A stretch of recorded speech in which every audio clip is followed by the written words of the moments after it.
ఇక దీన్ని క్యాష్ చేసుకొని భీమవరంలో ఉన్న ఒక నాటకాల కంపెనీ అమ్మాయి కోసం వెతుకుతున్నారని తెలుసుకున్న సుభాషిని ఇంట్లో చెప్పకుండా ఆ కంపెనీ దగ్గరికి వెళ్లి ఛాన్స్ అడగగా యాక్టింగ్ లో ఏబిసిడి కూడా తెలియని సుభాషిని తీసుకునేందుకు మొదట్లో ఆ కంపెనీ వారు ఒప్పుకోలేదు గాని ఆ సమయంలో తమతో పనిచేసేందుకు ఏ అమ్మాయి ముందుకు రాకపోవడం, మరోవైపు ఒక అమ్మాయే వచ్చి యాక్ట్ చేస్తాననగా కాదనలేక ఆ నాటకాల కంపెనీ డైరెక్టర్ తనని చేర్చుకొని ప్రాక్టీస్ ఇవ్వడం మొదలెట్టారు.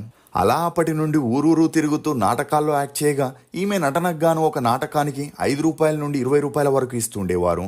దీంతో సుభాషిని ఆ డబ్బుని తన తల్లికి ఇచ్చి సపోర్ట్ చేయడంతో ఫ్యామిలీ కూడా ఈమెకి సపోర్ట్ చేయడం మొదలెట్టారు. కానీ తమ ఊర్లో మాత్రం సుభాషిని నాటకాల్లో నటించడంతో తనని ఒక వేశ్యలా చూసేవారు. ఎందుకంటే అప్పట్లో ఒక అమ్మాయి సినిమాల్లోకి గాని నాటకాల్లోకి గాని వెళితే అక్కడ ఛాన్స్ల కోసం అమ్మాయిలు తమని తాము వారికి అర్పించుకుంటారనుకునేవారు. అలా ఈ విమర్శలు రోజు రోజుకి ఎక్కువ అవడంతో సుభాషిని తల్లి తన కూతురికి పెళ్లి చేయాలనుకుంది.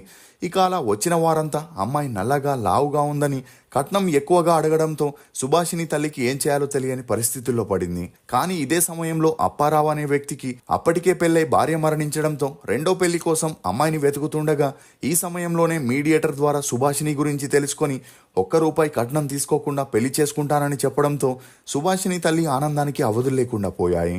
ఇక అలా సుభాషినికి పెళ్లి చేసుకోవడం ఇష్టం లేకపోయినా ఊర్లో వారందరూ అనే మాటలు వాటి వల్ల తల్లి పడే బాధని చూడలేక ఈ పెళ్లికి ఒప్పుకొనింది. ఇక అలా పెళ్లి తర్వాత భార్యాభర్తలిద్దరూ అదే ఊర్లో ఉంటూ సుభాషిని భర్తకి రాజకీయంపై మక్కువ ఎక్కువగా ఉన్న కారణంగా కార్యకర్తగా పనిచేయడం, అందులో ఎటువంటి ఇన్కమ్ లేకపోవడంతో సుభాషిని మళ్ళీ నాటకాల్లో యాక్ట్ చేయడం మొదలెట్టింది.